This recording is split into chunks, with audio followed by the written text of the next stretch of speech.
ರಾಜ್ಯಾದ್ಯಂತ ಮುಂಗಾರು ಮಳೆ ಅಬ್ಬರ ಜೋರಾಗಿದೆ. ಹವಾಮಾನ ಇಲಾಖೆ ಇವತ್ತು 5 ಜಿಲ್ಲೆಗಳಿಗೆ ರೆಡ್ ಅಲರ್ಟ್ ಘೋಷಿಸಿದ್ದು ಭಾರೀ ಮಳೆ ಆಗುತ್ತೆ ಅಂತ ಮುನ್ಸೂಚನೆ ಕೊಡಲಾಗಿದೆ. ಉತ್ತರ ಕನ್ನಡ, ದಕ್ಷಿಣ ಕನ್ನಡ, ಉಡುಪಿ, ಶಿವಮೊಗ್ಗ ಹಾಗೂ ಚಿಕ್ಕಮಗಳೂರು ಜಿಲ್ಲೆಗಳಿಗೆ ರೆಡ್ ಅಲರ್ಟ್ ಘೋಷಣೆ ಮಾಡಲಾಗಿದೆ. ಕೊಡಗು, ಹಾಸನ, ಹಾವೇರಿ, ಧಾರವಾಡ, ಬೆಳಗಾವಿ ಜಿಲ್ಲೆಗಳಿಗೆ ಆರೆಂಜ್ ಅಲರ್ಟ್ ಘೋಷಿಸಲಾಗಿದೆ. ಇನ್ನು ಬೀದರ್, ಕಲಬುರಗಿ, ಯಾದಗಿರಿ, ವಿಜಯಪುರ, ರಾಯಚೂರು, ಬಾಗಲಕೋಟೆ, ಕೊಪ್ಪಳ, ಗದಗ, ದಾವಣಗೆರೆ, ಚಾಮರಾಜನಗರ, ಮೈಸೂರು ಜಿಲ್ಲೆಗಳಿಗೆ ಹವಾಮಾನ ಇಲಾಖೆ ಯೆಲ್ಲೋ ಅಲರ್ಟ್ ಕೊಟ್ಟಿದೆ. ಇನ್ನು ಬೆಂಗಳೂರಲ್ಲಿ ಜೂನ್ 11ನೇ ತಾರೀಕು ತನಕ ಸಾಧಾರಣ ಮಳೆ ಆಗಲಿದೆ ಅಂತ ಮುನ್ಸೂಚನೆ ಕೊಟ್ಟಿದೆ. ಇನ್ನು ಬೆಂಗಳೂರಿಗೆ ರೆಡ್ ಅಲರ್ಟ್ ಕೊಟ್ಟಿದ್ದು ಭಾರೀ ಮಳೆ ಬರೋ ಮುನ್ಸೂಚನೆ ಇದೆ. ಬೆಳಗಾವಿಯಲ್ಲಿ ಭಾರೀ ಮಳೆ ಸುರಿದಿದೆ. ಜಿಲ್ಲೆಯ ವಿವಿಧ ಭಾಗಗಳಲ್ಲಿ ಧಾರಾಕಾರ ಮಳೆಗೆ ಸಾಲು ಸಾಲು ಅವಾಂತರ ಸೃಷ್ಟಿಯಾಗಿದೆ. ಬೈಲಹೊಂಗಲ ಪಟ್ಟಣದಲ್ಲಿ ಧಾರಾಕಾರ ಮಳೆಗೆ ರಸ್ತೆಗಳೆಲ್ಲ ನದಿಯಂತಾಗಿದ್ವು. ಅಬ್ಬರದ ಮಳೆಗೆ ಬೈಕ್ಗಳು ಕೊಚ್ಚಿ ಹೋಗಿದ್ದವು. ಬೈಕ್ಗಳನ್ನು ಹಿಡಿಲಿಕ್ಕೆ ಸವಾರರು ಪರದಾಟವನ್ನು ಮಾಡಿದರು. ಬೈಲಹೊಂಗಲ ಪಟ್ಟಣದ ಇಂಚಲ ಕ್ರಾಸ್ ಬಳಿಯ ಮಳೆ ಅವಾಂತರದ ದೃಶ್ಯ ಸ್ಥಳೀಯರ ಮೊಬೈಲ್ನಲ್ಲಿ ಸೆರೆಯಾಗಿದೆ. ಇನ್ನು ಚಿಕ್ಕಮಗಳೂರು ಜಿಲ್ಲೆಯಾದ್ಯಂತ 3 ದಿನಗಳ ಕಾಲ ಭಾರೀ ಮಳೆ ಎಚ್ಚರಿಕೆಯನ್ನು ನೀಡಲಾಗಿದೆ. ನದಿ ತಗ್ಗು ಪ್ರದೇಶಕ್ಕೆ ತೆರಳದಂತೆ ಜಿಲ್ಲಾಡಳಿತ ಸೂಚನೆಯನ್ನು ಕೊಟ್ಟಿದೆ. ತಾಲೂಕು ಮಟ್ಟದಲ್ಲಿ ನೋಡಲ್ ಅಧಿಕಾರಿಗಳ ನೇಮಕ ಮಾಡಿ ಅಧಿಕಾರಿಗಳು ಕೇಂದ್ರ ಸ್ಥಾನದಲ್ಲಿ ಇರಲಿಕ್ಕೆ ಸೂಚನೆಯನ್ನು ಕೊಡಲಾಗಿದೆ. ಇಂದು ಆರೆಂಜ್ ಅಲರ್ಟ್, ನಾಳೆ ನಾಡಿದ್ದು ರೆಡ್ ಅಲರ್ಟ್ ಅನ್ನು ಘೋಷಣೆ ಮಾಡಲಾಗಿದೆ. ಜಿಲ್ಲಾಧಿಕಾರಿ ಕಚೇರಿ, ಎಸ್ಪಿ ಕಚೇರಿಯಲ್ಲಿ 24 ಗಂಟೆಗಳ ಕಾಲ ಹೆಲ್ಪ್ಲೈನ್ ಅನ್ನು ಓಪನ್ ಮಾಡಲಾಗಿದೆ. ಡೀಸೆಲ್ ದರ ಏರಿಕೆ ಹಿನ್ನೆಲೆ ಇವತ್ತಿನಿಂದ ಖಾಸಗಿ ಬಸ್ ಟಿಕೆಟ್ ದರ ಏರಿಕೆ ಆಗಲಿದೆ. ಸ್ಟೇಜ್ ಕ್ಯಾರಿಯೇಜ್ ಬಸ್ ಟಿಕೆಟ್ ದರವನ್ನು 5% ರಿಂದ 8% ಏರಿಕೆ ಮಾಡಲಾಗಿದೆ. ಈ ಬಗ್ಗೆ federation of stage carriage bus operators association ರಾಜ್ಯಾಧ್ಯಕ್ಷ ಕುಯ್ಲಾಡಿ ಸುರೇಶ್ ನಾಯಕ್ ಘೋಷಣೆ ಮಾಡಿದ್ದಾರೆ. ಟೋಲ್ ದರ, ನೌಕರರ ವೇತನ, ತೆರಿಗೆ, ಇನ್ಶೂರೆನ್ಸ್ ಎಲ್ಲವೂ ಹೆಚ್ಚಾಗಿದೆ. ವಾಹನಗಳ ಬಿಡಿ ಭಾಗಗಳ ದರ ಕೂಡ ಹೆಚ್ಚಾಗಿದೆ. ರಾಜ್ಯದಲ್ಲಿ ಸುಮಾರು 5,000ಕ್ಕೂ ಅಧಿಕ ಖಾಸಗಿ ಬಸ್ಗಳಿವೆ. ಇದಕ್ಕಾಗಿ ರೇಟ್ ಹೆಚ್ಚಳ ಮಾಡಲಾಗಿದೆ ಅಂತ ಹೇಳಿದರು. ರಾಜ್ಯಕ್ಕೆ ಅನುಗುಣವಾಗುವ ಹಾಗೆ 3% ರಿಂದ 8%ವರೆಗೆ ಹಾಲಿ ದರವನ್ನು ಪರಿಷ್ಕರಣೆ ಮಾಡಿ ಹೊಸ ದರವನ್ನು ಜಾರಿ ಮಾಡ್ತಾ ಇದೆ. ಕಳೆದ ಹಲವಾರು ದಿನದಿಂದ 8 ರೂಪಾಯಿ ಚಿಲ್ಲರೆ ಡೀಸೆಲ್ ದರ ಜಾಸ್ತಿ ಆಗಿದೆ. 1 ವರ್ಷದ ಹಿಂದೆ ರಾಜ್ಯ ಸರ್ಕಾರ 3 ರೂಪಾಯಿ ಜಾಸ್ತಿ ಮಾಡಿದೆ. ಅದನಂತರ ಈ ಡೀಸೆಲ್ ದರ ಜಾಸ್ತಿ ಆದ ಅದರ ಬೆನ್ನಲ್ಲೇ ಅದಕ್ಕೆ ಸಂಬಂಧಪಟ್ಟ ಆಯಿಲ್ ಇರ್ಬೋದು, ಆ್ಯಡ್ ಬ್ಲೂ ಇರ್ಬೋದು, ಟೈರ್ ರಿಸೋಲಿಗಿರ್ಬೋದು, ಎಲ್ಲದಕ್ಕೂ 10 ರಿಂದ 15% ದರ ಜಾಸ್ತಿ ಆಗಿದೆ. ಸಾರಿಗೆ ವ್ಯವಸ್ಥೆ, ಖಾಸಗಿ ಸಾರಿಗೆ ವ್ಯವಸ್ಥೆ ಅತ್ಯಂತ ಆತಂಕದಲ್ಲಿದೆ. ಯಾಕಂದರೆ ನಮಗೆ ದಿನ ಖರ್ಚನ್ನು ಸರಿದೂಗಿಸಲಿಕ್ಕೆ ಆಗ್ತಾ ಇಲ್ಲ. ಈ ಹಿನ್ನೆಲೆಯಲ್ಲಿ ಇಡೀ ರಾಜ್ಯಕ್ಕೆ ಜಾರಿಯಾಗುವಾಗೆ ಏನು ನಮಗೆ ಕರ್ನಾಟಕ ಸರ್ಕಾರ ದರ ಪರಿಷ್ಕರಣೆ ನೋಟಿಫಿಕೇಷನ್ ಇದೆ, ಆ ನೋಟಿಫಿಕೇಷನ್ ಇರುವ ಏನು ಸೆಸ್ ಹಾಕಲಿಕ್ಕೆ ನಮಗೆ ಪ್ರಯೋಜನ ಇದೆ, ಅದರ ಅನ್ವಯ 3% ರಿಂದ 8% ಸೆಸ್ ಹಾಕಿ ರಾಜ್ಯಾದ್ಯಂತ ಬಸ್ ದರವನ್ನು ಪರಿಷ್ಕರಣೆ ಮಾಡಿದೆ. ಈ ರಾಜ್ಯ ಮಾಜಿ ಸಿಎಂ ವೀರಪ್ಪ ಮೊಯ್ಲಿ ಮನೆಗೆ ಸಿಎಂ ಡಿಕೆ ಶಿವಕುಮಾರ್ ಭೇಟಿ ನೀಡಿದರು. ಆರ್ಟಿ ನಗರದಲ್ಲಿರುವಂಥ ಮಾಜಿ ಸಿಎಂ ವೀರಪ್ಪ ಮೊಯ್ಲಿ ನಿವಾಸಕ್ಕೆ ಸಿಎಂ ಡಿಕೆಶಿ ಭೇಟಿ ಕೊಟ್ಟಿದ್ದರು. ನೂತನ ಸಿಎಂ ಡಿಕೆಶಿಗೆ ಮಾಜಿ ಸಿಎಂ ವೀರಪ್ಪ ಮೊಯ್ಲಿ ಹೂಗುಚ್ಛ ನೀಡಿ ಬರಮಾಡಿಕೊಂಡರು. ಬಳಿಕ ಇಬ್ಬರು ಕುಳಿತುಕೊಂಡು ನಗುನಗುತ್ತಾ ಮಾತುಕತೆಯನ್ನು ಮಾಡಿದರು. ಮಾತು ಆರಂಭಿಸಿದ ಸಿಎಂ ಡಿಕೆಶಿ ಸ್ವಕ್ಷೇತ್ರ ಕನಕಪುರ ಪ್ರವಾಸದ ಬಗ್ಗೆ ವೀರಪ್ಪ ಮೊಯ್ಲಿ ಜೊತೆ ಮಾಹಿತಿಯನ್ನು ಹಂಚಿಕೊಂಡರು. ಆ ಬಳಿಕ ಮಾತನಾಡಿದಂಥ ಸಿಎಂ ಡಿಕೆ, ಎಲ್ಲ ಮಾಜಿ ಸಿಎಂಗಳ ನಿವಾಸಕ್ಕೂ ಹೋಗ್ತೇನೆ, ಬೊಮ್ಮಾಯಿ ನಿವಾಸಕ್ಕೂ ಹೋಗ್ತೀನಿ, ಹಾಗೂ ಕುಮಾರಸ್ವಾಮಿ ಸಮಯ ಕೊಟ್ಟರೆ ಅವರನ್ನು ಕೂಡ ಭೇಟಿ ಮಾಡ್ತೀನಿ ಅಂತ ಹೇಳಿದರು. ನಾವು ರಾಜ್ಯ ಹಿತಕ್ಕೆ ಕೆಲಸ ಮಾಡೋರು, ಅವರು ಅವ್ರು ಕೆಲಸ ಮಾಡುವಾಗ ನಾನೆಲ್ಲ ಗಮನಿಸಿದ್ದೇನೆ. ಯಾವುದು ಕೂಡ ಪಕ್ಷಪಾತ ಇಲ್ಲದೆ ಎಲ್ಲರೂ ಕೂಡ ಒಟ್ಟಿಗೆ ತೆಗೆದುಕೊಂಡು ಹೋಗುವಂಥ ಕೆಲಸ ನಗನಗ್ತಾ ಮಾಡ್ಕೊಂಡು ಬಂದಿದ್ದಾರೆ. ಎಲ್ಲ ರಾಜ್ಯಕ್ಕೆ ಸೇವೆ ಮಾಡಿದಂಥವ್ರಿಗೆ ಅವರ ಅನುಭವಗಳಿದೆಯಲ್ಲ, ಅದು ರಾಜ್ಯಕ್ಕೆ ಒಂದೊಂದು ಸಣ್ಣ ಡಿಸಿಷನ್ನು ಕೂಡ ಭಾಳ ಇಂಪಾರ್ಟೆಂಟ್. ಸಕಾಲ ಅಂದರೆ ಯಾರಿಗೋಸ್ಕರ? ಜನರಿಗೋಸ್ಕರ, ಜನರ ಕಷ್ಟ ಸುಖ ಪರಿಹಾರಕ್ಕೆ. ಸೊ ಒಬ್ಬೊಬ್ಬರಲ್ಲೂ ಒಂದೊಂದು ಅಂಶ ಇರ್ತದೆ, 1, 2, 3, 4 ಅವ್ರದ್ದೇ ಆದಂಥ ಎಕ್ಸ್ಪೀರಿಯನ್ಸ್ ಇರ್ತದೆ. ಅವ್ರ ಮಾರ್ಗದರ್ಶನ, ಹಿರಿಯರ ಮಾರ್ಗದರ್ಶನ ಬೇಕು. ನನಗಿನ್ನ ಹಿರಿಯರವರು. ಸೊ ಅದಕ್ಕೆ ನಾನು ಅವ್ರನ್ನ ಭೇಟಿ ಮಾಡೋಕ್ಕೆ ಬಂದಿದ್ದೇನೆ. ಅವರು ಅಸೆಂಬ್ಲಿಗೆ ನನಗಿನ್ನ ಮುಂಚಿತವಾಗಿ ಅಸೆಂಬ್ಲಿಗೆ ಬಂದವರು ಅವರು. ಸೊ ಅದಕ್ಕೆ ಅವ್ರನ್ನ ಭೇಟಿ ಮಾಡೋಕ್ಕೆ ಬಂದಿದ್ದೇನೆ. ನಮ್ಮ ಸ್ನೇಹಿತರು ಕೂಡ ಇದ್ದಾರೆ. ಪಾರ್ಟಿ ಡಿಫ್ರೆನ್ಸಸ್ ಇದೆ, ಅದು ಬೇರೆ ವಿಚಾರ. ಬಟ್ ರಾಜ್ಯಕ್ಕೆ ಅವರು ಹೋರಾಟ ಮಾಡ್ತಾ ಇದ್ದಾರೆ, ನಾವು ಹೋರಾಟ ಮಾಡ್ತಾ ಇದ್ದೀವಿ. ನಾವು ಮಾಜಿ ಸಿಎಂ ವೀರಪ್ಪ ಮೊಯ್ಲಿ ಭೇಟಿ ಬಳಿಕ ಸಿಎಂ ಡಿಕೆ ಶಿವಕುಮಾರ್ ಸಂಸದ ಜಗದೀಶ್ ಶೆಟ್ಟರ್ ಅವರನ್ನ ಆರ್ಟಿ ನಗರದ ನಿವಾಸದಲ್ಲಿ ಭೇಟಿಯಾದರು. ಈ ಬಳಿಕ ಡಾಲರ್ಸ್ ಕಾಲೋನಿಯ ಮಾಜಿ ಸಿಎಂ ಸದಾನಂದ ಗೌಡರ ನಿವಾಸಕ್ಕೂ ಸಿಎಂ ಭೇಟಿಯನ್ನು ಕೊಟ್ಟರು. ಸಚಿವ ಕೃಷ್ಣ ಬೈರೇಗೌಡ ಅವರ ಖಾತೆ ಕಗ್ಗಂಟು ಬಗೆಹರಿದಿಲ್ಲ. ಬೆಂಗಳೂರು ನಗರಾಭಿವೃದ್ಧಿ ಖಾತೆಗೆ ಕೃಷ್ಣ ಬೈರೇಗೌಡ ಅಸಮಾಧಾನ ವ್ಯಕ್ತಪಡಿಸಿದ್ದಾರೆ. ಬೆಂಗಳೂರು ನಗರಾಭಿವೃದ್ಧಿ ಖಾತೆಯಲ್ಲಿ ಬಿಡಿಎ ಬಿಎಂಆರ್ಡಿ ಸೇರ್ಪಡೆ ಮಾಡದೇ ಇರೋದಕ್ಕೆ ಅಸಮಾಧಾನಗೊಂಡಿರೋ ಕೃಷ್ಣ ಬೈರೇಗೌಡ ಅಧಿಕಾರವನ್ನು ಇನ್ನೂ ವಹಿಸಿಕೊಂಡಿಲ್ಲ. ಪೂರ್ಣ ಖಾತೆಗಾಗಿ ಕೃಷ್ಣ ಬೈರೇಗೌಡ ಏಕಾಂಗಿ ಹೋರಾಟ ಮಾಡ್ತಾ ಇದ್ದಾರೆ. ಬಿಡಿಎ ಬಿಎಂಆರ್ಡಿ ಸೇರ್ಪಡೆಗೆ ಸಿಎಂ ಡಿಕೆಶಿ ಒಪ್ತಾ ಇಲ್ಲ. ಇತ್ತ ಸಿದ್ದರಾಮಯ್ಯ ಟೀಮ್ ಕೂಡ ಸೈಲೆಂಟ್ ಆಗಿಬಿಟ್ಟಿದೆ. ಕೆಬಿಜಿ ಮನವಿಗೆ ರಣದೀಪ್ ಸಿಂಗ್ ಸುರ್ಜೇವಾಲಾ ಕೂಡ ಸ್ಪಂದಿಸಿಲ್ಲ. ಹೀಗಾಗಿ ಪೂರ್ಣ ಪ್ರಮಾಣದ ಖಾತೆಗೆ ದಾರಿ ಯಾವುದಪ್ಪ ಅಂತ ಚಿಂತೆಯಲ್ಲಿ ಕೃಷ್ಣ ಬೈರೇಗೌಡ ಇದ್ದಾರೆ.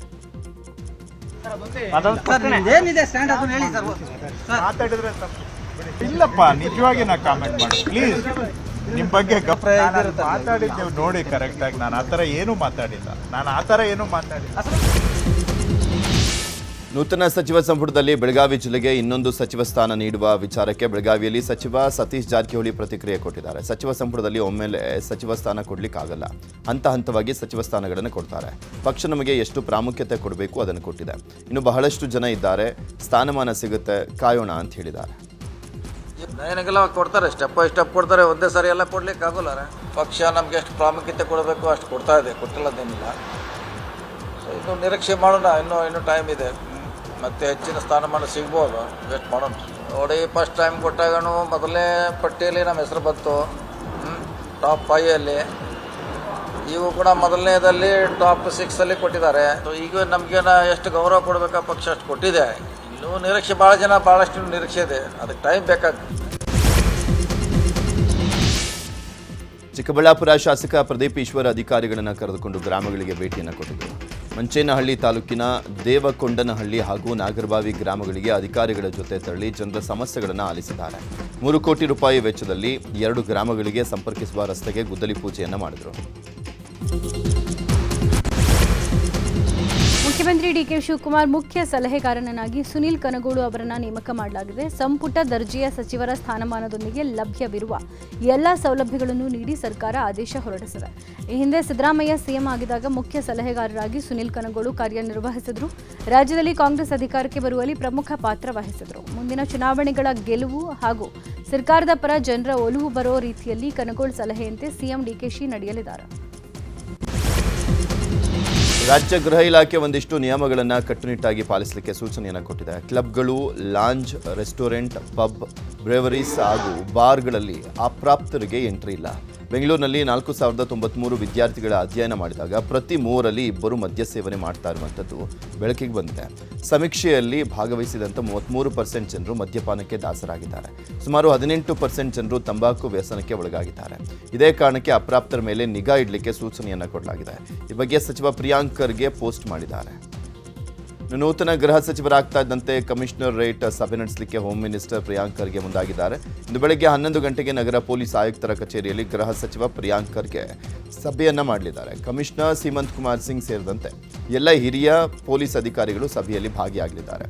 ಕಮಿಷನರೇಟ್ ವ್ಯಾಪ್ತಿಯಲ್ಲಿ ನಡೀತಾ ಇರುವಂತಹ ಭೂಮಾಫಿಯಾ, ಡ್ರಗ್ಸ್ ಕಂಟ್ರೋಲ್ ಹಾಗೂ ಸೈಬರ್ ಕ್ರೈಮ್ ಮತ್ತು ಕ್ರೈಮ್ ಕಂಟ್ರೋಲ್ ವಿಚಾರಕ್ಕೆ ಸಂಬಂಧಪಟ್ಟಂತೆ ಇನ್ನಿತರ ವಿಚಾರದ ಬಗ್ಗೆ ಚರ್ಚೆಯನ್ನು ಮಾಡಲಿದ್ದಾರೆ. ಕೇಂದ್ರ ಸಚಿವ ಎಚ್.ಡಿ. ಕುಮಾರಸ್ವಾಮಿ ಇವತ್ತು ಮಂಡ್ಯ ಪ್ರವಾಸ ಕೈಗೊಂಡಿದ್ದಾರೆ. ಮಂಡ್ಯ ಜಿಲ್ಲೆಯ ವಿವಿಧ ಗ್ರಾಮಗಳಲ್ಲಿ ಸಿಎಸ್ಆರ್ ಅನುದಾನದಲ್ಲಿ ನೂತನವಾಗಿ ನಿರ್ಮಾಣವಾದ ಸರ್ಕಾರಿ ಶಾಲಾ ಕಟ್ಟಡಗಳನ್ನು ಉದ್ಘಾಟಿಸಲಿದ್ದು ಪಕ್ಷದ ನಾಯಕರ ಜೊತೆಗೆ ಸಮಾಲೋಚನೆ ನಡೆಸಲಿದ್ದಾರೆ. ತಗ್ಗಹಳ್ಳಿ, ಕೀಲಾರ, ನಾಗಮಂಗಲ ಪ್ರವಾಸದ ಬಳಿಕ ಸಂಜೆ ವೇಳೆಗೆ ಬೆಂಗಳೂರಿಗೆ ವಾಪಸ್ ಪ್ರಯಾಣ ಬೆಳೆಸಲಿದ್ದಾರೆ. ಶಾಸಕ ಲಕ್ಷ್ಮಣ್ ಸವದಿಗೆ ಸಚಿವ ಸ್ಥಾನ ನೀಡಬೇಕು ಅಂತ ಗಾಣಿಗ ಸಮಾಜ ಒತ್ತಾಯವನ್ನು ಮಾಡಿದೆ. ವಿಜಯಪುರದಲ್ಲಿ ಮಾತನಾಡಿದಂಥ ಗಾಣಿಗ ಸಮಾಜದ ರಾಜ್ಯಾಧ್ಯಕ್ಷ ಹಾಗೂ ಜಿಲ್ಲಾ ಕಾಂಗ್ರೆಸ್ ಅಧ್ಯಕ್ಷ ಮಲ್ಲಿಕಾರ್ಜುನ್ ಲೋಣಿ, ಸ್ವತಂತ್ರ ಬಂದಾಗಿನಿಂದ ಕೂಡ ಕಾಂಗ್ರೆಸ್ ಪಕ್ಷದಲ್ಲಿ ಗಾಣಿಗ ಸಮಾಜಕ್ಕೆ ಸಚಿವ ಸ್ಥಾನ ಸಿಕ್ಕಿಲ್ಲ. ಈ ಹಿಂದೆ ಬಿಜೆಪಿಯಲ್ಲಿ ಲಕ್ಷ್ಮಣ್ ಸವದಿ ಚುನಾವಣೆಯಲ್ಲಿ ಸೋತರೂ ಕೂಡ ಉಪಮುಖ್ಯಮಂತ್ರಿ ಮಾಡಲಾಗಿತ್ತು. ಆದರೆ ಕಾಂಗ್ರೆಸ್ ಪಕ್ಷದಲ್ಲಿ ಅವರಿಗೆ ಸಚಿವ ಸ್ಥಾನದ ಭರವಸೆಯನ್ನು ಕೊಟ್ಟಿದ್ರು. ಈಗ ಡಿಕೆ ಶಿವಕುಮಾರ್ ಸಂಪುಟದಲ್ಲಿ ಸವದಿ ಅವರಿಗೆ ಸಚಿವ ಸ್ಥಾನ ನೀಡಬೇಕು. ಒಂದು ವೇಳೆ ಸಚಿವ ಸ್ಥಾನ ನೀಡದಿದ್ರೆ ನಾವು ಯಾವುದೇ ನಿರ್ಧಾರಕ್ಕೂ ಸಿದ್ಧ ಅಂತ ಎಚ್ಚರಿಕೆಯನ್ನು ಕೊಟ್ಟಿದ್ದಾರೆ. ಸೌದಿ ಅವರಿದ್ದಾರೆ, ಭದ್ರಾವತಿಯಿಂದ ಶ್ರೀಯುತ BK ಸಂಗಮೇಶ್ ಅವರಿದ್ದಾರೆ, ಚಿತ್ರದುರ್ಗದಿಂದ ವೀರೇಂದ್ರ ಪಪ್ಪಿ ಅವರಿದ್ದಾರೆ. ಈ 3 ಜನ ಶಾಸಕರಲ್ಲಿ ಕನಿಷ್ಠ 2ರನ್ನಾದರೂ ನೀವು ಸಚಿವರನ್ನಾಗಿ ಮಾಡಿರಿ ಅಂಥೇಳಿ ಆಶಾ ಭಾವನೆಯಿಂದ ನಾವು ಮಾನ್ಯ ಮುಖ್ಯಮಂತ್ರಿಗಳಲ್ಲಿ, ಮಾಜಿ ಮುಖ್ಯಮಂತ್ರಿಗಳಂಥ ಸನ್ಮಾನ್ಯ ಶ್ರೀ ಸಿದ್ದರಾಮಯ್ಯನವರಲ್ಲಿ ಮತ್ತು ಇವತ್ತಿನ ನೂತನ ಕಾಂಗ್ರೆಸ್ ಪಕ್ಷದ ರಾಜ್ಯಾಧ್ಯಕ್ಷರಾದಂಥ ಶ್ರೀಯುತ BK ಹರಿಪ್ರಸಾದ್ರವರಲ್ಲಿ ಮನವಿ ಮಾಡಿಕೊಳ್ತಾ ಇದ್ದೇವೆ. ಶ್ರೀಯುತ ಶರಣಬಸಪ್ಪ ಗೌಡ ದರ್ಶನಾಪುರ್ಗೆ ಸಚಿವ ಸ್ಥಾನ ಕೊಟ್ಟಿಲ್ಲ ಅಂತ ಯಾದಗಿರಿ ಜಿಲ್ಲೆಯ ಕಾಂಗ್ರೆಸ್ ಪಕ್ಷದ ಕಾರ್ಯಕರ್ತರು ಬೇಸರಗೊಂಡಿದ್ದಾರೆ. ಶರಣಬಸಪ್ಪ ಗೌಡ ದರ್ಶನಾಪುರ್ ಅವರಿಗೆ ಮೊದಲ ಹಂತದಲ್ಲೇ ಸಚಿವ ಸ್ಥಾನ ಕೊಡಬೇಕಾಗಿತ್ತು, ಆದರೆ ಇನ್ನೂ ಕೊಟ್ಟಿಲ್ಲ. ಹೀಗಾಗಿ ಕೆಪಿಸಿಸಿ ಪರಿಶಿಷ್ಟ ಪಂಗಡ ವಿಭಾಗದ ರಾಜ್ಯ ಪ್ರಧಾನ ಕಾರ್ಯದರ್ಶಿ ಡಾಕ್ಟರ್ ರಾಮು ನಾಯಕ್ ಅರಳಳ್ಳಿ ಪತ್ರಿಕಾಗೋಷ್ಠಿ ಕರೆದು ಹೈಕಮಾಂಡ್ ನಾಯಕರ ಮೇಲೆ ಒತ್ತಡ ಹೇರಿದ್ದಾರೆ. ಕೋಲಾರ ಜಿಲ್ಲೆಯ ಮಾಲೂರು ತಾಲೂಕಿನ ಕಾಂಗ್ರೆಸ್ ಎಸ್ಸಿ ಘಟಕದ ಅಧ್ಯಕ್ಷ ಮೈಲಾಂಡಗಳ್ಳಿ ನಾರಾಯಣಸ್ವಾಮಿ ಕಾಂಗ್ರೆಸ್ ತೊರೆದು ಜೆಡಿಎಸ್ ಸೇರ್ಪಡೆಗೊಂಡಿದ್ದಾರೆ. ಮಾಲೂರು ಜೆಡಿಎಸ್ ನಾಯಕ ಹೂಡಿ ವಿಜಯ್ ಕುಮಾರ್ ನಿವಾಸದಲ್ಲಿ ಆಯೋಜನೆ ಮಾಡಲಾಗಿದ್ದಂಥ ಸೇರ್ಪಡೆ ಕಾರ್ಯಕ್ರಮದಲ್ಲಿ ನಾರಾಯಣಸ್ವಾಮಿ ಹಾಗೂ ಹಲವು ನಾಯಕರು ಜೆಡಿಎಸ್ ಪಕ್ಷವನ್ನು ಸೇರ್ಪಡೆಯಾದರು. ಇದೇ ವೇಳೆ ಮಾತನಾಡಿದಂಥ ಮೈಲಾಂಡಹಳ್ಳಿ ನಾರಾಯಣಸ್ವಾಮಿ ಅವರು ಮಾಲೂರು ತಾಲೂಕಿನಲ್ಲಿ ಭ್ರಷ್ಟಾಚಾರ ಮಿತಿಮೀರಿದೆ, ಆಡಳಿತ ವ್ಯವಸ್ಥೆ ಹದಗೆಟ್ಟಿದೆ, ನಮ್ಮ ಸ್ವಾಭಿಮಾನಕ್ಕೂ ಧಕ್ಕೆ ಆಗಿದೆ, ಹಾಗಾಗಿ ಜೆಡಿಎಸ್ ಪಕ್ಷಕ್ಕೆ ಬಂದಿರುವುದಾಗಿ ಹೇಳಿದರು. ಸೀನಿಯಾರಿಟಿ ಹೋಗ್ಬಿಡ್ತದೆ, ಅದು ಹೋಗ್ಬಿಡ್ತದೆ, ಇದು ಹೋಗ್ಬಿಡ್ತದೆ ಅಂತ. ಸೀನಿಯಾರಿಟಿ ಇಂಪಾರ್ಟೆಂಟ್ ಅಲ್ಲ, ಇಲ್ಲಿ ಕೆಲಸ ಇಂಪಾರ್ಟೆಂಟು, ವ್ಯಕ್ತಿ ಇಂಪಾರ್ಟೆಂಟು. ನಾನು ಮಾಡೋ ಕೆಲಸದಲ್ಲಿ ನಿಯತ್ತು ಶ್ರದ್ಧೆ ಅನ್ನೋದಿದ್ರೆ ತಾನಾಗೆ ಸೀನಿಯಾರಿಟಿ ಬರ್ತದೆ. ಕಾಂಗ್ರೆಸ್ಸಲ್ಲಿ ಇವತ್ತು ಭ್ರಷ್ಟಾಚಾರ ತುಂಬಿ ತುಳುಕ್ತಾ ಇದೆ. ಯಾವ ಇಲಾಖೆಯಲ್ಲಿ ಹೋದರೂ ಸಹ ನಾವು ಕಾಂಗ್ರೆಸ್ಸರ ಅಂತ ಹೇಳ್ಕೊಂಡಷ್ಟು ನಮ್ಗೆ ನೋವಾಗೋಯ್ತು. ಸುಮಾರು ಜನ ನಮ್ಮನ್ನು ಪ್ರಶ್ನೆ ಮಾಡ್ತಾರೆ, ಏನಪ್ಪ ಹಿಂಗೆ, ಏನಪ್ಪ ನಿಮ್ಮ ಪಾರ್ಟಿ ಹಿಂಗೆ ಅಂತ. ಈ ನೋವು ನಮಗೆ ಸಹಿಸ್ಕೊಳಕ್ಕಾಗದೆ ಆಮೇಲೆ ನಮ್ಮ ಬೆಳವಣಿಗೆನ ಅಲ್ಲಿ ಕೆಲವರು ಕಾಂಗ್ರೆಸ್ಸವರೇ ನಮ್ಮನ್ನು ಕಾಲೆಳೆದು ನನ್ನ ಬೆಳವಣಿಗೆನ ತುಳಿದ್ಬಿಟ್ರು. ಅಲ್ಲಿ ನನ್ನ ಸ್ವಾಭಿಮಾನಕ್ಕೆ ಧಕ್ಕೆ ಬಂತು. ನಾನು ಆಗ ತೀರ್ಮಾನ ಹಾಕ್ಕೊಂಡೆ, ಇಲ್ಲಿ ನನ್ನ ಸ್ವಾಭಿಮಾನಕ್ಕೆ ಧಕ್ಕೆ ಇದೆ, ಇಲ್ಲಿದ್ದರೆ ಇನ್ನೂ ನನ್ನ ಸ್ವಾಭಿಮಾನಕ್ಕೆ ಇನ್ನೂ ಧಕ್ಕೆ ಬರ್ತದೆ, ಇಲ್ಲಿದ್ದರೆ ನನ್ನ ಪ್ರಯೋಜನ ಇಲ್ಲ. ಮೂಲ ನಾನು ಎಲ್ಲಿಂದ ಬಂದೆ, ನಾನು ಆ ಮನೆಗೆ ಹೋಗ್ತೀನಿ. ಹಾವೇರಿ ಜಿಲ್ಲೆಯನ್ನು ರಾಜ್ಯದ ಮಾದರಿ ಬ್ಯಾಂಕಿಂಗ್ ಜಿಲ್ಲೆಯನ್ನಾಗಿ ರೂಪಿಸುವುದು ತನ್ನ ಆಶಯ ಅಂತ ಮಾಜಿ ಮುಖ್ಯಮಂತ್ರಿ ಬಸವರಾಜ ಬೊಮ್ಮಾಯಿ ಹೇಳಿದ್ದಾರೆ. ಜಿಲ್ಲಾ ಮಟ್ಟದ ಬ್ಯಾಂಕ್ಗಳ ಪ್ರಗತಿ ಪರಿಶೀಲನಾ ಸಭೆಯಲ್ಲಿ ಮಾತನಾಡಿದ ಬೊಮ್ಮಾಯಿ, ಹಾವೇರಿಗೆ ಪ್ರತ್ಯೇಕ ಡಿಸಿಸಿ ಬ್ಯಾಂಕ್ ಸ್ಥಾಪಿಸೋಕೆ ಪ್ರಯತ್ನ ನಡೀತಾ ಇದೆ. 3-4 ತಿಂಗಳಲ್ಲಿ ಸಕಾರಾತ್ಮಕ ಬೆಳವಣಿಗೆ ನಿರೀಕ್ಷೆ ಇದೆ. ರೈತರು, ದಲಿತರು, ಹಿಂದುಳಿದವರು ಹಾಗೂ ಮಹಿಳೆಯರಿಗೆ ಬ್ಯಾಂಕ್ಗಳು ಹೆಚ್ಚಿನ ಆದ್ಯತೆ ನೀಡಿ ಸಾಲ ಸೌಲಭ್ಯ ಒದಗಿಸಬೇಕು ಅಂತ ಹೇಳಿದರು. ಇನ್ನು ಗ್ರಾಮೀಣ ಪ್ರದೇಶಗಳಲ್ಲಿ ಹೊಸ ಬ್ಯಾಂಕ್ ಶಾಖೆಗಳನ್ನು ಆರಂಭಿಸೋದು ಹಾಗೂ ಮುದ್ರಾ, ವಿಶ್ವಕರ್ಮ, ಸ್ವನಿಧಿ ಸೇರಿದಂತೆ ಕೇಂದ್ರದ ಯೋಜನೆಗಳನ್ನು ಹೆಚ್ಚಿನ ಜನರಿಗೆ ತಲುಪಿಸಬೇಕು ಅಂತ ಬ್ಯಾಂಕ್ ಅಧಿಕಾರಿಗಳಿಗೆ ಸೂಚನೆ ಕೊಟ್ಟರು. ರಾಜ್ಯದಲ್ಲಿ ಈಗಾಗಲೇ ಶಾಲೆಗಳು ಪ್ರಾರಂಭವಾಗಿದೆ. ಚಿತ್ರದುರ್ಗ ಜಿಲ್ಲೆಯಲ್ಲಿ ಶಾಲಾ ಮಕ್ಕಳು ಶಾಲೆಗೆ ಹೋಗಿ ಬರಲಿಕ್ಕೆ ತಮ್ಮ ಪ್ರಾಣವನ್ನೇ ಪಣಕ್ಕಿಡ್ತಾ ಇದ್ದಾರೆ. ಹೊಳಲ್ಕೆರೆ ತಾಲೂಕಿನ ಗ್ರಾಮಾಂತರ ಭಾಗದಲ್ಲಿ ಹಲವು ಗ್ರಾಮಗಳಿಗೆ ಸೂಕ್ತ ಬಸ್ ವ್ಯವಸ್ಥೆ ಇಲ್ಲದೆ ಖಾಸಗಿ ವಾಹನಗಳ ಟಾಪ್ ಮೇಲೇರಿ ವಿದ್ಯಾರ್ಥಿಗಳು ಜೀವ ಕೈಯಲ್ಲಿ ಹಿಡಿದು ಪ್ರಯಾಣವನ್ನು ಮಾಡ್ತಿದ್ದಾರೆ. ವಿದ್ಯಾರ್ಥಿಗಳು ಪ್ರಯಾಣಿಸುವಂಥ ವಿಡಿಯೋ ಸ್ಥಳೀಯರ ಮೊಬೈಲ್ನಲ್ಲಿ ಸೆರೆಯಾಗಿದ್ದು ಮಕ್ಕಳ ಪ್ರಾಣಕ್ಕೆ ಹಾಗೂ ಪ್ರಯಾಣಿಕರ ಜೀವಕ್ಕೆ ಬೆಲೆ ಇಲ್ವಾ ಅಂತ ಸ್ಥಳೀಯರು, ಜನಪ್ರತಿನಿಧಿಗಳು, ಅಧಿಕಾರಿಗಳ ವಿರುದ್ಧ ಆಕ್ರೋಶ ಹೊರಹಾಕಿದ್ದಾರೆ. ಉತ್ತರ ಕನ್ನಡ ಜಿಲ್ಲೆಯ ಕಾರವಾರದ ಉಳ್ಗಾ ಗ್ರಾಮಕ್ಕೆ ಸಾರಿಗೆ ಬಸ್ ಸಂಪರ್ಕ ಇಲ್ಲದೆ ಜನ ಪರದಾಡ್ತಿದ್ದಾರೆ. ಈ ಹಿನ್ನೆಲೆ ಹಳಗಾ ಗ್ರಾಮಕ್ಕೆ ಬರುವ ಬಸ್ ಅನ್ನು ಉಳ್ಗಾ ಊರಿನವರೆಗೂ ವಿಸ್ತರಿಸಬೇಕು ಅಂತ ಜನ ಆಗ್ರಹಿಸಿದ್ದಾರೆ. ಹಳಗಾ ಅನ್ನೋ ಊರಿಗೆ 2 ಬಸ್ ಸಂಚಾರ ಇದ್ದು, ಇದು ಇಲ್ಲಿಂದ 2 ಕಿಲೋಮೀಟರ್ ದೂರ ಇರೋ ಉಳ್ಗಾ ಅನ್ನೋ ಊರಿಗೆ ವಿಸ್ತರಿಸಿದ್ರೆ ಇಲ್ಲಿನ ಜನಸಾಮಾನ್ಯರು ಕೂಡ ಮತ್ತು ವಿದ್ಯಾರ್ಥಿಗಳಿಗೂ ಕೂಡ ಅನುಕೂಲ ಆಗುತ್ತೆ. ಇದರ ಜೊತೆಗೆ ಗ್ರಾಮೀಣ ಭಾಗದ ಸಾರಿಗೆ ಬಸ್ಗಳು ಮಳೆಗಾಲದಲ್ಲಿ ಸೋರ್ತಾ ಇದ್ದು ಸಮಸ್ಯೆ ಸರಿಪಡಿಸಿ ಅಂತ ಆಗ್ರಹಿಸಿದ್ದಾರೆ. ಮೈಸೂರು ನಗರ ಪೊಲೀಸರು ಭರ್ಜರಿ ಕಾರ್ಯಾಚರಣೆ ನಡೆಸಿ 41 ಕಳ್ಳತನ ಪ್ರಕರಣ, 3 ವಂಚನೆ ಪ್ರಕರಣಗಳನ್ನು ಪತ್ತೆ ಹಚ್ಚಿದ್ದಾರೆ. ಆರೋಪಿಗಳಿಂದ 2.9 ಕೋಟಿ ಮೌಲ್ಯದ 1 ಕೆಜಿ 578 ಗ್ರಾಂ ಚಿನ್ನ, 3 ಕೆಜಿ ಬೆಳ್ಳಿ, 10 ವಾಹನಗಳು ಸೇರಿದಂತೆ 2,76,000 ನಗದು ಮತ್ತು ಇನ್ನಿತರ ವಸ್ತುಗಳನ್ನು ವಶಕ್ಕೆ ಪಡೆಯಲಾಗಿದೆ. ಚಿನ್ನಾಭರಣ ಕಳೆದುಕೊಂಡಿದ್ದವರಿಗೆ ಪೊಲೀಸರು ಹಿಂದಿರುಗಿಸಿದ್ದಾರೆ. ಆರೋಪಿಗಳನ್ನು ಬಂಧಿಸಿ ಜೈಲಿಗಟ್ಟಿದ್ದಾರೆ. ಪೊಲೀಸ್ ಕಮಿಷನರ್ ಸೀಮಾ ಲಾಟ್ಕರ್ ನೇತೃತ್ವದ ಕಾರ್ಯಾಚರಣೆಗೆ ಸಾರ್ವಜನಿಕರು ಮೆಚ್ಚುಗೆಯನ್ನು ವ್ಯಕ್ತಪಡಿಸಿದ್ದಾರೆ. ಬೆಂಗಳೂರಲ್ಲಿ ಡೇಟಿಂಗ್ ಆ್ಯಪ್ ಮೂಲಕ ಯುವತಿಯರಿಗೆ ವಂಚಿಸಿರೋ ಘಟನೆ ಕೇಳಿಬಂದಿದೆ. ಡೇಟಿಂಗ್ ಆ್ಯಪ್ ಮೂಲಕ ಯುವತಿಗೆ ಪರಿಚಯ ಆಗಿದ್ದ ವಸೀಂ ಎಂಬಾತ ಯುವತಿಯನ್ನು ಕಾರಲ್ಲಿ ಲಾಂಗ್ ಡ್ರೈವ್ ಕರ್ಕೊಂಡು ಹೋಗಿದ್ದಂತೆ. ಯುವತಿ ಕಾರ್ ಹತ್ತುತ್ತಾ ಇದ್ದಂತೆ 3 ಜನ ಎಂಟ್ರಿ ಆಗಿದ್ದು ಚಾಕು ತೋರಿಸಿ ಹಣ ಟ್ರಾನ್ಸ್ಫರ್ ಮಾಡಿಸಿಕೊಂಡು ಮೊಬೈಲನ್ನು ಕಿತ್ಕೊಂಡು ಎಸ್ಕೇಪ್ ಆಗಿದ್ದಾರೆ. ಈ ಬಳಿಕ ಸಂಪಿಗೆಹಳ್ಳಿ ಠಾಣೆಗೆ ಸಂತ್ರಸ್ತ ಯುವತಿ ವಸೀಂ ಹಾಗೂ ಸಹಚರರ ವಿರುದ್ಧ ದೂರು ಕೊಟ್ಟಿದ್ದಾಳೆ. ಪೊಲೀಸರು ತನಿಖೆಗೆ ಮುಂದಾಗಿದ್ದಾರೆ. ದಕ್ಷಿಣ ಕನ್ನಡ ಜಿಲ್ಲೆಯಲ್ಲಿ ಹೈಕೋರ್ಟ್ ಸಂಚಾರಿ ಪೀಠ ಸ್ಥಾಪನೆ ಮಾಡಬೇಕು ಅನ್ನೋ ಪ್ರಸ್ತಾವನೆ ಮುನ್ನೆಲೆಗೆ ಬಂದಿದೆ. ಶಿವಮೊಗ್ಗದಲ್ಲಿ ಚಳುವಳಿ ನಡೆಸಿದ್ದು ಇದೀಗ ಚಿಕ್ಕಮಗಳೂರಲ್ಲಿ ಹೈಕೋರ್ಟ್ ಪೀಠ ಸ್ಥಾಪನೆ ಮಾಡಬೇಕು ಅಂತ ವಕೀಲರು ಪಟ್ಟು ಹಿಡಿದಿದ್ದಾರೆ. ಈ ಬಗ್ಗೆ ಪ್ರತಿಕ್ರಿಯೆ ಕೊಟ್ಟಿರುವ ಜಿಲ್ಲಾ ವಕೀಲರ ಸಂಘದ ಅಧ್ಯಕ್ಷ ಡಿ.ವಿ. ಸುಜೇಂದ್ರ, ಶಿಫಾರಸ್ ಮಾಡೋ ಮೊದಲು ಚಿಕ್ಕಮಗಳೂರು ವಕೀಲರ ಸಂಘವನ್ನಾಗಲಿ ಅಥವಾ ಇತರೆ ಜಿಲ್ಲೆಗಳ ವಕೀಲರುಗಳ ಸಂಘದ ಅಭಿಪ್ರಾಯ ಕೇಳಿಲ್ಲ. ಏಕಪಕ್ಷೀಯವಾಗಿ ಶಿಫಾರಸ್ ಮಾಡಿರೋದು ಸಮಂಜಸ ಅಲ್ಲ. ಹೈಕೋರ್ಟ್ ಸಂಚಾರಿ ಪೀಠ ಮಾಡೋದೇ ಆದರೆ ನಮ್ಮ ಜಿಲ್ಲೆಯಲ್ಲೇ ಮಾಡಲಿ ಅಂತ ಹೇಳಿದರು. ಕೋಲಾರ ನಗರದಲ್ಲಿ ನಿರ್ಮಾಣವಾಗಿರುವಂಥ ಅಂಬೇಡ್ಕರ್ ಹಾಸ್ಟೆಲ್ ಕಟ್ಟಡ ಕಳಪೆ ಗುಣಮಟ್ಟದ್ದಾಗಿದೆ ಅಂತ ಅಂಬೇಡ್ಕರ್ ಸ್ವಾಭಿಮಾನಿ ಬಳಗದ ಮುಖಂಡರು ಲೋಕಾಯುಕ್ತ ಅಧಿಕಾರಿಗಳಿಗೆ ದೂರನ್ನು ಕೊಟ್ಟಿದ್ದಾರೆ. ಕೋಲಾರದ ನಚಿಕೇತ ನಿಲಯದಿಂದ ಕಾಲ್ನಡಿಗೆ ಮೆರವಣಿಗೆ ಮೂಲಕ ಲೋಕಾಯುಕ್ತ ಕಚೇರಿಗೆ ತೆರಳಿ ದೂರನ್ನು ಕೊಟ್ಟಿದ್ದಾರೆ. 7 ಕೋಟಿ ರೂಪಾಯಿ ವೆಚ್ಚದಲ್ಲಿ ನಿರ್ಮಿಸಲಾದಂತಹ ಹಾಸ್ಟೆಲ್ ಕಾಮಗಾರಿಯಲ್ಲಿ ಅಕ್ರಮ ನಡೆದಿದೆ. ಗುತ್ತಿಗೆದಾರರಿಗೆ ಜನಪ್ರತಿನಿಧಿಗಳ ಆಶೀರ್ವಾದ ಇರೋದರಿಂದಾಗಿ ಜಿಲ್ಲಾಡಳಿತ ಸ್ಪಂದನೆ ನೀಡ್ತಾ ಇಲ್ಲ. ಈ ಹಿಂದೆ ಇದ್ದಂಥ ಕಟ್ಟಡಗಳ ಹಳೆ ಕಿಟಕಿ, ಬಾಗಿಲು, ಕಬ್ಬಿಣದ ಸಾಮಗ್ರಿಗಳನ್ನು ಸಮಾಜ ಕಲ್ಯಾಣ ಇಲಾಖೆಗೆ ಹಸ್ತಾಂತರ ಮಾಡದೆ ಗೋಲ್ಮಾಲ್ ಮಾಡಲಾಗಿದೆ. ಟೆಂಡರ್ ಹರಾಜು ಪ್ರಕ್ರಿಯೆಯನ್ನ ಮಾಡಿಲ್ಲ. ಈ ಬಗ್ಗೆ ಜಿಲ್ಲಾಡಳಿತದ ಗಮನಕ್ಕೆ ತಂದರೂ ಕೂಡ ಪ್ರಯೋಜನ ಆಗಿಲ್ಲ ಅಂತ ಲೋಕಾಯುಕ್ತ ಡಿವೈಎಸ್ಪಿ ವೆಂಕಟೇಶ್ಗೆ ದೂರನ್ನು ಕೊಡಲಾಗಿದೆ. ಹಾವೇರಿ ಜಿಲ್ಲಾ ಪೊಲೀಸ್ ಇಲಾಖೆ ಕಚೇರಿಯಲ್ಲಿ ಐಜಿ ಡಾಕ್ಟರ್ ರವಿಕಾಂತೇಗೌಡ ಸಿಬ್ಬಂದಿ ಜೊತೆ ಸಭೆ ನಡೆಸಿದರು. ಜಿಲ್ಲೆಯ ಕಾನೂನು ಸುವ್ಯವಸ್ಥೆ ಹಾಗೂ ಅಪರಾಧ ನಿಯಂತ್ರಣಕ್ಕೆ ಸಂಬಂಧಪಟ್ಟಂತೆ ಚರ್ಚೆ ಮಾಡಲಾಗಿದೆ. ಸಭೆಯಲ್ಲಿ ಜಿಲ್ಲೆಯ ವಿವಿಧ ಪೊಲೀಸ್ ಠಾಣೆಗಳ ಪಿಎಸ್ಐ ಅಧಿಕಾರಿಗಳು, ನಿರೀಕ್ಷಕರು ಹಾಗೂ ಹಿರಿಯ ಪೊಲೀಸ್ ಅಧಿಕಾರಿಗಳು ಭಾಗಿಯಾಗಿದ್ದರು. ಜಿಲ್ಲೆಯಲ್ಲಿನ ಕಾನೂನು ಸುವ್ಯವಸ್ಥೆಯ ಸ್ಥಿತಿ, ಅಪರಾಧ ಪ್ರಕರಣಗಳ ತನಿಖೆ, ಸಾರ್ವಜನಿಕ ಸುರಕ್ಷತೆ ಹಾಗೂ ಪೊಲೀಸ್ ಕಾರ್ಯವೈಖರಿ ಕುರಿತು ಸಮಗ್ರ ಪರಿಶೀಲನೆ ನಡೆಸಿದರು. ಶಾಂತಿ ಸುವ್ಯವಸ್ಥೆ ಕಾಪಾಡೋ ನಿಟ್ಟಿನಲ್ಲಿ ಅಧಿಕಾರಿಗಳಿಗೆ ಐಜಿ ಅಗತ್ಯ ಸೂಚನೆ ಕೊಟ್ಟಿದ್ದಾರೆ. ಪ್ರಯಾಣಿಕರ ದಟ್ಟಣೆ ಹಿನ್ನೆಲೆಯಲ್ಲಿ ಪ್ರಯಾಗ್ರಾಜ್ ಹುಬ್ಬಳ್ಳಿ ನಡುವೆ ವಿಶೇಷ ರೈಲು ಓಡಿಸಲಿಕ್ಕೆ ನೈಋತ್ಯ ರೈಲ್ವೆ ತೀರ್ಮಾನ ಮಾಡಿದೆ. ಇಂದಿನಿಂದ ಜುಲೈ 14ರವರೆಗೆ ಪ್ರತಿ ಮಂಗಳವಾರ ಸಂಜೆ ಹುಬ್ಬಳ್ಳಿಯಿಂದ ಪ್ರಯಾಗ್ರಾಜ್ಗೆ ವಿಶೇಷ ರೈಲು ಹೊರಡಲಿದೆ. ಜೂನ್ 13ರಿಂದ ಜುಲೈ 11ರವರೆಗೆ ಪ್ರತಿ ಶನಿವಾರ ಪ್ರಯಾಗ್ರಾಜ್ನಿಂದ ಹುಬ್ಬಳ್ಳಿ ಕಡೆ ವಿಶೇಷ ರೈಲು ಪ್ರಯಾಣ ಬೆಳೆಸಲಿದೆ. ಕೊಪ್ಪಳದ ಕುಟ್ಟುಗನಹಳ್ಳಿಯಲ್ಲಿ ವರ್ಷಕ್ಕೊಮ್ಮೆ ನೀಡೋ ವನಸ್ಪತಿ ಔಷಧಿಗಾಗಿ ಜನ ನಾಮುಂದು ತಾಮುಂದು ಅಂತ ಮುಗಿಬಿದ್ದಿದ್ದಾರೆ. ಅಶೋಕರಾವ್ ಕುಲಕರ್ಣಿ ಅನ್ನೋರು ಅಸ್ತಮಾ ರೋಗಿಗಳಿಗೆ ವನಸ್ಪತಿ ಔಷಧಿ ಕೊಡ್ತಾರೆ. ಇದು ಮೃಗಶಿರ ಮಳೆ ಕೂಡೋ ನಕ್ಷತ್ರದಲ್ಲಿ ಸೇವಿಸುವ ಔಷಧಿ.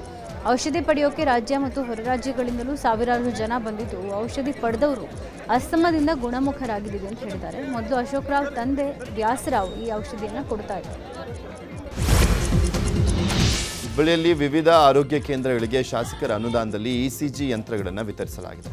ಧಾರವಾಡ ಪೂರ್ವ ಕ್ಷೇತ್ರದ ಶಾಸಕ ಪ್ರಸಾದ್ ಅಬ್ಬಯ್ಯ ಅವರು 12 ಇಸಿಜಿ ಯಂತ್ರಗಳನ್ನು ವಿತರಿಸಿದ್ದಾರೆ. ಹುಬ್ಬಳ್ಳಿಯ ಶಾಸಕರ ಕಚೇರಿಯಲ್ಲಿ ನಡೆದಂಥ ಕಾರ್ಯಕ್ರಮದಲ್ಲಿ ಇಸಿಜಿ ಯಂತ್ರಗಳನ್ನು ವಿತರಿಸಲಾಗಿದೆ. ಅವುಗಳಲ್ಲಿ 6 ಇಸಿಜಿ ಯಂತ್ರಗಳು ನಮ್ಮ ಕ್ಲಿನಿಕ್ಗೆ, 4 ಯಂತ್ರಗಳನ್ನು ನಗರ ಆರೋಗ್ಯ ಕೇಂದ್ರಕ್ಕೆ ಮತ್ತು 2 ಯಂತ್ರಗಳನ್ನು ಪಾಲಿಕೆ ಆಸ್ಪತ್ರೆಗಳಿಗೆ ಹಸ್ತಾಂತರ ಮಾಡಲಾಗಿದೆ. ಇಸಿಜಿ ಯಂತ್ರಗಳನ್ನು ವಿತರಿಸುವಾಗ ಪಾಲಿಕೆ ಆಯುಕ್ತ ರುದ್ರೇಶ್ ಗಾಳಿ ಮತ್ತಿತರರು ಉಪಸ್ಥಿತರಿದ್ದರು.